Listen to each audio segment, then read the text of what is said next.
Korupsi menjadi masalah di berbagai negara. Sebagai tindak kejahatan serius dan paling merugikan, jelas sudah selayaknya para koruptor ini mendapat hukuman yang setimpal untuk menimbulkan efek jera bagi pelakunya dan menjadi contoh serta peringatan bagi para koruptor lainnya.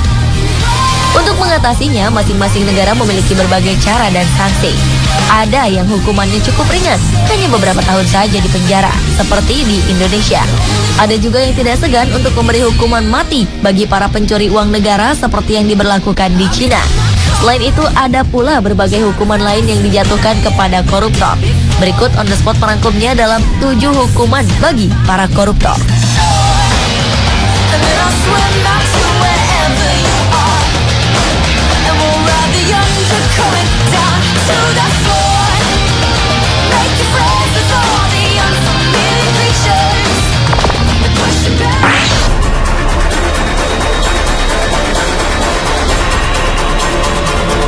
Ulah demonstran Ukraina ini menjadi perhatian dunia. September 2014 lalu, mereka menggandeng politisi Vitaly Zurovsky menuju tempat sampah, lalu membuang sang politisi ke dalamnya. Vitaly tak mengalami cedera apapun. Namun, perasaan politisi ini terguncang hebat setelah sekelompok demonstran melemparnya ke tempat sampah besar di luar gedung parlemen Kiev. Awalnya, Vitaly berpakaian rapi, mengenakan kemeja putih dibalut jas hitam, menenteng tas kerja berwarna gelap, berjalan melewati kerumunan para pendemo. Video lainnya menunjukkan sekelompok pria berteriak ke arahnya, lalu melemparnya ke tempat sampah dengan bagian kepala terlebih dahulu. The emotions are running high because Parliament was set to vote on a vetting law, an anti-corruption, it's called lustration law, which people hope will be able to... Saat Vitaly meminta massa tenang, sebuah ban bekas dilempar ke dalam tempat sampah dan mengenai kepalanya. Seorang demonstran memegangi kepala Vitaly, mencegahnya agar tidak melarikan diri dari tempat sampah. Vitaly adalah mantan anggota partai mantan Presiden Viktor Yanukovych yang dilengsarkan paksa Februari lalu setelah menolak menandatangani Fakta Uni Eropa yang memicu protes di seluruh negeri. Ia juga tidak populer di kalangan pemilih setelah ia mengusulkan tindakan keras terhadap legislator anti pemerintah. Ia disebut-sebut sebagai politisi yang korup dan menjadi rezim pro-Rusia.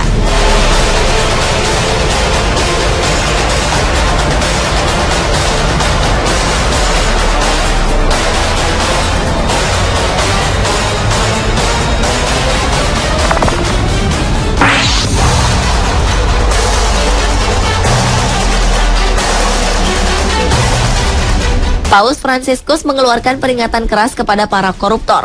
Dalam khotbahnya di Casa Santa Marta, Vatikan, Paus menegaskan perbedaan antara para pendosa yang menyesal lalu bertobat dengan mereka yang menjalani kehidupan ganda dan munafik. Rajin bersedekah, tetapi di sisi lain tetap mencuri dari negara dan kaum miskin. Paus mengatakan lebih baik jika koruptor diikat di sebuah batu penggilingan lalu dilempar ke laut.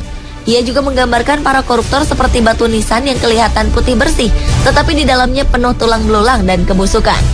Paus Fransiskus juga menyebutkan bahwa orang tua yang mencari nafkah dengan menerima suap telah kehilangan harga dirinya, dan makanan yang mereka beri kepada anak-anak mereka disebut roti yang kotor. Khotbah Paus Fransiskus disampaikan di tengah kerasnya melawan korupsi dalam tubuh Vatikan. Dan pada Mei lalu, Direktur Bank Vatikan dipecat karena diduga terlibat korupsi dan skandal pencucian uang.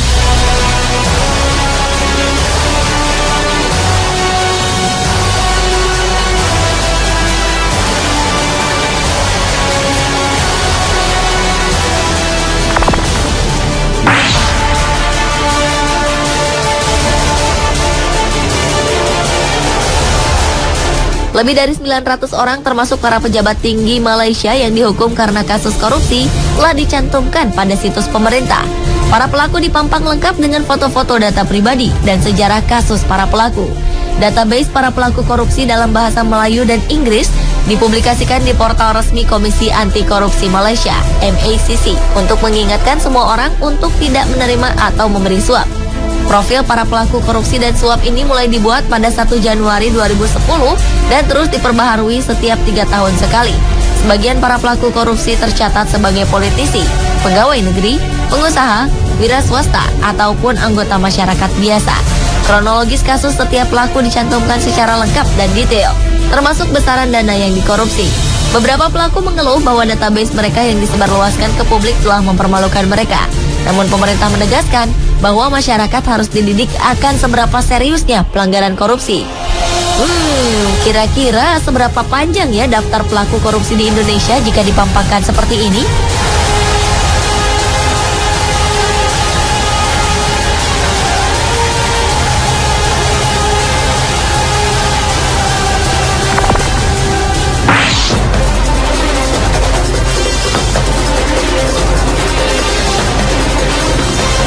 Stasiun televisi pemerintah Korea Utara menayangkan gambar seorang pemimpin berpengaruh dibawa keluar dari ruang rapat setelah dicopot dari jabatannya.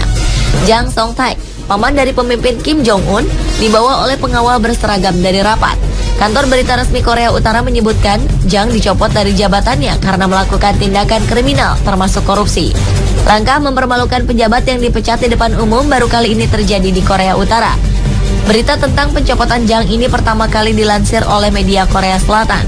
2 pembantu dekat Jang dilaporkan sudah dieksekusi karena korupsi. Jang yang menikah dengan kakak Kim Jong-il sempat dilihat oleh pengamat memiliki pengaruh politik yang kuat di belakang layar. Ia memegang jabatan kunci di Partai Komunis serta Komisi Pertahanan Nasional, dan pengaruhnya semakin meningkat setelah Kim Jong-un berkuasa.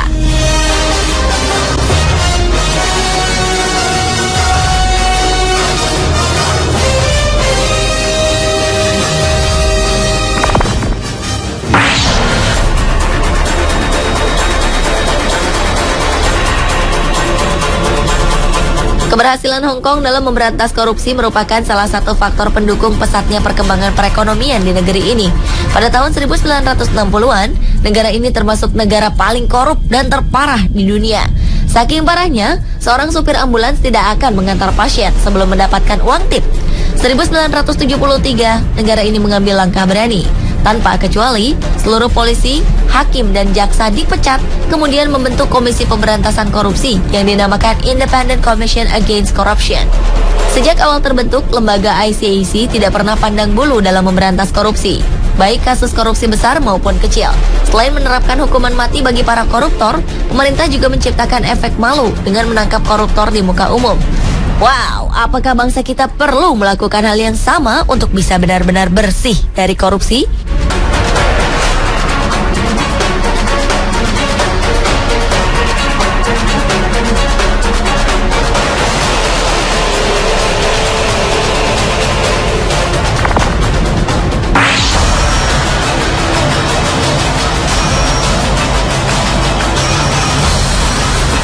Tokoh politik ternama Cina, Bo Xilai, diusir dari negaranya karena skandal korupsi yang dilakukannya.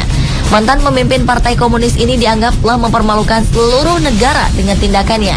Selain diadili, ia juga tidak akan menerima penghargaan sebagai mantan orang tertinggi di Partai Komunis. Bahkan keberadaannya akan dihapuskan karena keterlibatannya dalam skandal terburuk yang terjadi dalam beberapa dekade. Tak hanya korupsi, dengan kekuatan yang dimilikinya, ia juga sempat melindungi istrinya, Gu Kailai, dari tuduhan pembunuhan warga Inggris. Akhirnya istri Bo ini dikenai hukuman mati karena membunuh warga Inggris Neil Heywood.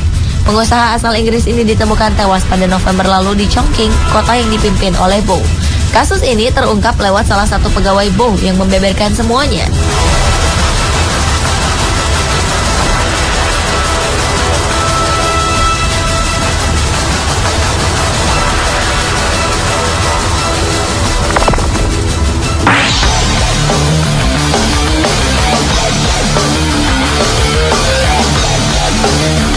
Manajemen Rumah Sakit Dr. Karyadi Semarang meminta salah seorang pasiennya yang juga terdakwa kasus dugaan korupsi, Satrio Teguh Subroto, untuk segera meninggalkan rumah sakit karena diduga memanfaatkannya untuk menghindari hukuman kurungan.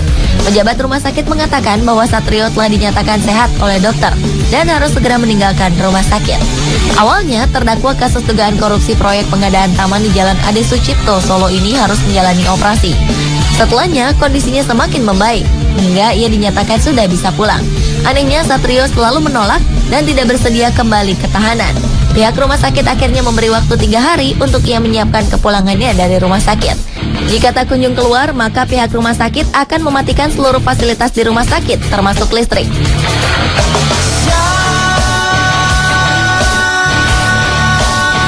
Pemirsa, itulah 7 hukuman bagi para koruptor versi On The Spot.